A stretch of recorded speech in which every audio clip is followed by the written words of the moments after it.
teman-teman, kembali lagi bersama saya Lasma Isana Maria Hutasoi dengan NIM 41833111048 dari kelas PSPNB 2018 Universitas Negeri Medan. Adapun materi pada video pembelajaran kali ini yaitu mengenai Pythagoras dengan menggunakan media pembelajaran Articulate Story Language Media. Nah, langsung saja ya kita mulai. Nah, kompetensi dasar pada video kali ini yaitu yang pertama, menunjukkan sikap bertanggung jawab dalam menyelesaikan tugas materi teorema Pythagoras dari guru. Yang kedua, menunjukkan sikap gigih atau tidak mudah menyerah dalam memecahkan masalah yang berkaitan dengan teorema Pythagoras. Yang ketiga, menunjukkan sikap ingin tahu yang ditandai dengan bertanya kepada siswa lain atau guru tentang materi Pythagoras. Yang keempat, menunjukkan sikap percaya diri dalam mengkomunikasikan hasil-hasil tugas yang berhubungan dengan teorema Pythagoras. Adapun tujuan pembelajarannya yaitu yang pertama, siswa dapat menemukan konsep segitiga dengan benar. Yang kedua, siswa dapat menemukan dalil Pythagoras dengan benar. Yang ketiga, siswa dapat menunjukkan penyelesaian permasalahan yang berkaitan dengan teorema Pythagoras. Nah, langsung saja kita ke materinya. Nah, siapa sih Pythagoras itu? Pythagoras adalah seorang ahli matematika dan filsafat berkebangsaan Yunani yang hidup pada tahun 569 hingga 475 sebelum Masehi.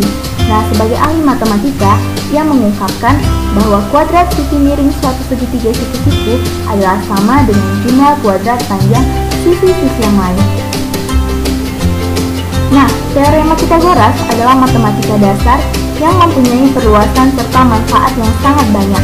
Teorema Pythagoras merupakan teori yang berlaku khusus menghitung segitiga siku-siku di mana sisi lainnya telah diketahui. Nah, sedangkan segitiga sendiri adalah bangun datar yang dibatasi oleh 3 ruas garis dan mempunyai 3 titik sudut. Jenis-jenis segitiga dapat dibedakan berdasarkan panjang sisi-sisinya atau berdasarkan besar sudut-sudutnya.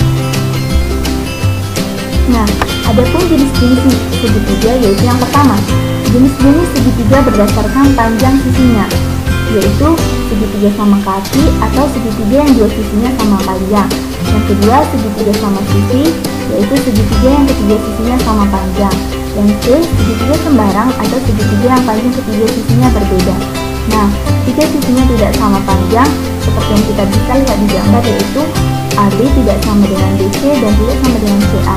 Dan ketiga sudutnya tidak sama besar, sudut A tidak sama dengan sudut B tidak sama dengan sudut C.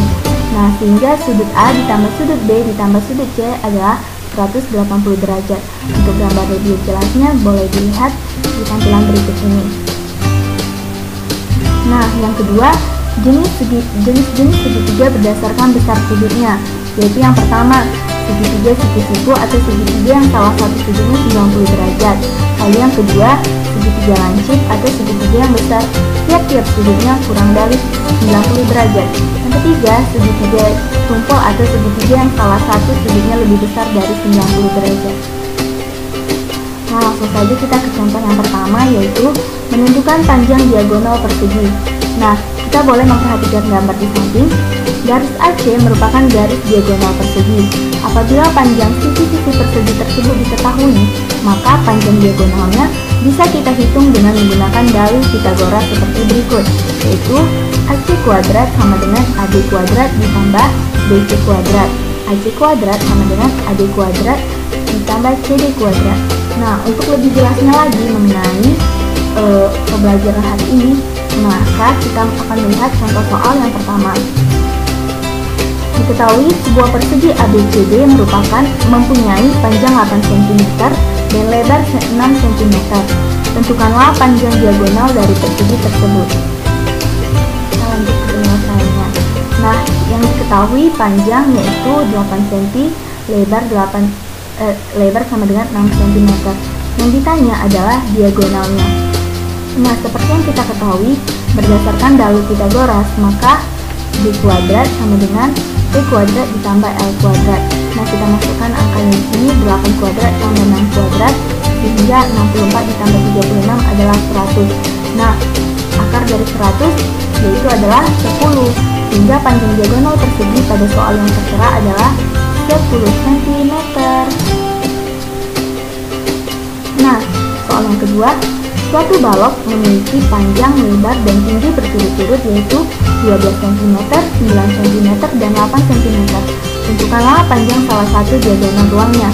Nah, penyelesaiannya kita harus menuliskan dulu apa yang diketahui. Yang diketahui panjangnya itu 12 cm, lebarnya 9 cm, dan tingginya 8 cm. Yang ditanya adalah diagonal, salah satu diagonal ruangnya. Nah, penyelesaiannya yaitu berdasarkan dari bunyi atau dalil Pythagoras, maka kita akan mencari diagonalnya yaitu dengan cara B kuadrat ditambah L kuadrat ditambah C kuadrat.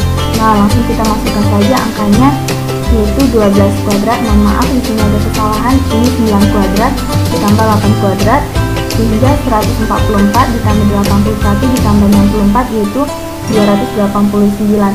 Nah, akar dari 289 yaitu 17 cm, sehingga panjang diagonal ruangnya yaitu 17 cm. Nah, untuk lebih memahaminya boleh diulangi lagi ya video-videonya.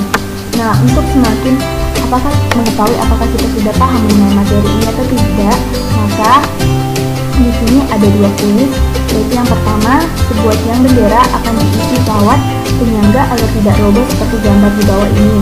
Jika jarak kaki tiang dengan kaki kawat penyangga adalah 8 meter, jarak kaki tiang dengan ujung kawat penyangga pertama 6 meter, dan jarak kawat penyangga pertama dengan kawat penyangga kedua adalah 9 meter, hitunglah panjang sisi miring kawat 1 dan sisi miring kawat 2. Nah, silakan dicoba sendiri di kertasnya masing-masing. Lalu ini kuis yang kedua yaitu seorang anak membaca layang-layang dengan benang yang panjangnya 100 meter. Jarak anak di tanah dengan titik yang tepat berada di bawah layang-layang adalah 60 meter. Berapakah ketinggian dari layang-layang tersebut? Nah, silakan dicoba ya teman-teman. Nah, demikianlah video pembelajaran pada hari ini. Mohon maaf bila ada salah pengucapan atau salah penulisan.